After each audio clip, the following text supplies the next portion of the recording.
কুমড়োটাকে এখানে আমি কুচিয়ে নিয়েছি। এখানে 500 গ্রাম চিংড়ি মাছ নিয়েছি। এবার দেখুন এখানে একটা মশলা আমি তৈরি করে নিচ্ছি।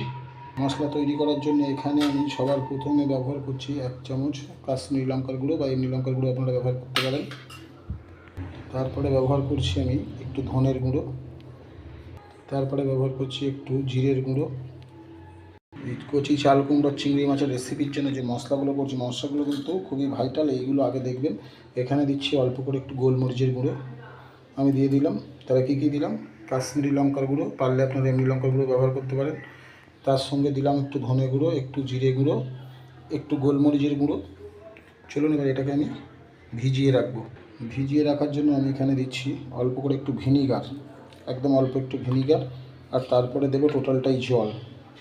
দেখুন এখানে ভিনিগার আর জল দিয়েছি, দিয়ে এটাকে ভালো করে মশলাটাকে আমি এখানে ভালো করে ভিজিয়ে রাখছি, ভালো করে ফেটিয়ে দিচ্ছি, ফেটিয়ে ভালো করে এটাকে ভিজিয়ে রাখছি। ভিজিয়ে রাখার পরে এখানে আমি চিংড়ি মাছের নুন হলুদ দিয়ে মাখিয়ে রাখবো। কড়াই আমি এখানে বসিয়ে দিয়েছি, আর এখানে আমি একটু সর্ষের তেল ব্যবহার করছি, অল্প করে একটু সর্ষের তেল ব্যবহার করলাম। সর্ষের তেলটা গরম হওয়া অবধি অপেক্ষা করব। তেল আমার হিট হয়ে গেছে। এবার এই চিংড়ি মাছটা আমি নুন হলুদ দিয়ে মাখিয়ে রেখেছিলাম, সেই চিংড়ি মাছটা এর মধ্যে ছেড়ে দিলাম।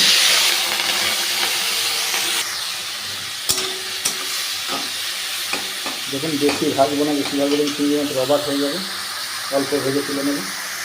দেখুন আমার 50% উপর ভাজা হয়ে গেছে। সেই জন্য আমি এখানে টেস্টটা বাড়ানোর জন্য হালকা করে একটু গোলমরিচের ওপর দিয়ে ছড়িয়ে দিলাম, দিয়ে আমি এটাকে ভালো করে নাড়িয়ে নিচ্ছি, প্লাস মিশিয়ে নিচ্ছি, মিক্স করে নিচ্ছি।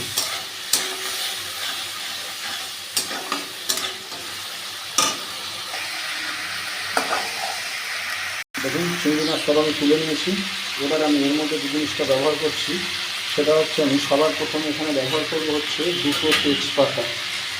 একটা বড় তেজপাতা হলে কেটে নিলেই হয়ে যাবে, আমি কেটে নিলাম। সেই চিংড়ি মাছের তেলটার মধ্যেই আমি এখানে তেজপাতা ব্যবহার করলাম। আর এই জলটা মরে যাওয়া অবধি অপেক্ষা করবো। চিংড়ি মাছ ভাজলেই জল বেরিয়ে যায়, এখানে আরেকটু তেল আমাকে ব্যবহার করতে হবে, আমি সেই তেলটা ব্যবহার করব। দেখুন এবার এর মধ্যে আমি একটু তেল দিয়ে দিয়েছি, তেজপাতা আমার হয়ে গেছে। এখানে দিচ্ছি আমি মিডিয়াম সাইজের একটা পেঁয়াজ কুচি, দিচ্ছি। দিয়ে আমি এখানে হালকা একটু নুন ব্যবহার করব। দেখুন হালকা একটু নুন ব্যবহার করছি, করে পেঁয়াজটাকে আমি ভেজে নিচ্ছি।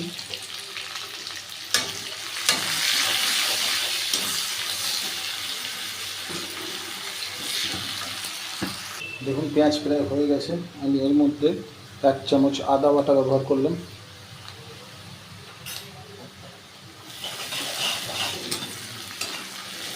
দেখুন আদা বাটাটা ব্যবহার করলাম। এবার আমি এখানে সেই চাল কুমড়ো যেটা আমার পচানো ছিল, সেই চাল কুমড়োটা আমি দিয়ে দিচ্ছি।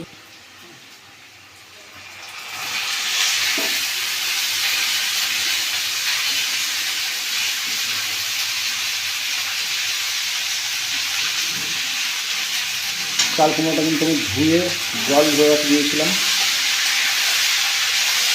আমি কিন্তু এখানে কোনো জল ব্যবহার করবো না, জল কিন্তু এখান থেকে বেরিয়ে যাবে।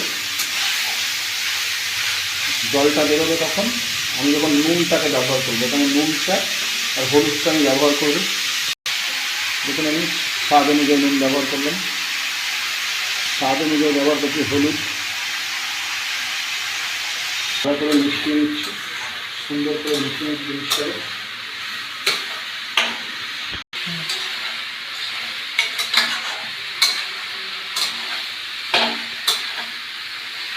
আমি এখানে হালকা করে একটু চিনি ব্যবহার করলাম, চিনি অল্প পরিমাণে। চিনিতে টেস্টও থাকবে, সঙ্গে চাল কুমড়োটাকে পুরো গালিয়ে দেবে।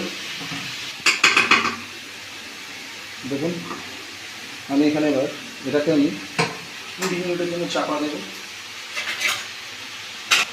দেখুন আমি 20 মিনিটের জন্য চাপা দিয়ে দিলাম এটাকে। ঠিক 20 মিনিট হয়েছে, আমি এটাকে তুলে নিচ্ছি। আমি এর আগে কিন্তু 3-4 বার ঢাকনাটা তুলে শুধু নাড়িয়ে ছাড়িয়ে দিয়েছি, নাহলে কিন্তু তলায় ধরে নেবে। আপনারা কিন্তু ঢাকনাটা তুলে বারবার এটাকে একটু খুন্তি দিয়ে ঘেঁটে দেবেন। দেখুন নাহলে কিন্তু তলায় ধরে নেওয়ার ভয় থাকবে। দেখুন আমি এবার এখানে যে মশলাটা ভিজিয়ে রেখেছিলাম সেই মশলাটা ব্যবহার করছি। দেখুন এবার এই মশলাটাকে আমি এখানে ব্যবহার করে দেব। তা দেখুন ভালো করে মিক্স করে নেব। দেখুন এবার আমি যে মশলার বাটিটা ছিল সেই বাটি ধোয়া জল একটুখানি এখানে ব্যবহার করলাম, বেশি কিন্তু জল ব্যবহার করলে এখানে হবে না। আর ঝালটা আপনারা কেমন খাবেন সেই অনুযায়ী ঝালটা দেবেন। ঝালটা কিন্তু আমরা যেমন খাবো সেইভাবে জলটা দিয়ে ভালো করে আমি একটু মিক্স করে দিচ্ছি। এটা কিন্তু একটু টাইম লাগে রান্না করতে, কিন্তু দুর্দান্ত টেস্ট। একবার এইভাবে বানিয়ে খেয়ে দেখবেন আর কমেন্টে আমাকে লিখবেন কেমন খেলেন। অনেকে এইভাবে বানানোর জন্য চাল কুমড়ো খেতে চায় না, কিন্তু চাল কুমড়ো খুবই একটা ভালো জিনিস। এবারে দেখুন এখান থেকে আমি ব্যবহার করছি 4টে কাঁচা লঙ্কা ছেঁড়া। 4টে কাঁচা লঙ্কা ছেঁড়া এর উপরে ব্যবহার করে নিলাম, দিয়ে আমি এখানে মিক্স করে দিচ্ছি। আরও 10 মিনিট আমার এই জিনিসটা ফুটবে। এবার আপনারা যদি মনে করেন যে আমরা আর একটু রিচ খেতে চাই, তাহলে আপনারা একটু টক দই ব্যবহার করতে পারেন, সেটা কিন্তু আমি ব্যবহার করব না। প্লাস সঙ্গে টমেটোও ব্যবহার করতে পারেন, আমি কিন্তু টমেটো ব্যবহার করিনি, আপনাদেরকে বলে দিলাম যদি পারেন। তো এটা দারুণ একটা স্মাইল বেরিয়েছে মশলাটা দেওয়ার পরে। এবারে চলুন আমি এটাকে এইভাবে আর চাপা দেবো না, 5 থেকে 7 মিনিট ফুটতে থাকুক। 5 থেকে 7 মিনিট ফুটে গেছে জিনিসটা। এবার আমার সেই ভাজা চিংড়ি মাছগুলো আমি এর মধ্যে দিয়ে দিলাম, পুরো ভাজা চিংড়ি মাছটা এর মধ্যে আমি দিয়ে দিলাম। এটাকে কিন্তু ফেলবেন না, এটাকে কিন্তু অবশ্যই ভালো করে চেঁচে ওর মধ্যে দিয়ে দেবেন। আমি ভালো করে চেঁচে দিয়ে মিক্স করে দিচ্ছি ভালো করে, দেখুন সুন্দর করে এটাকে মিক্স করে দিচ্ছি।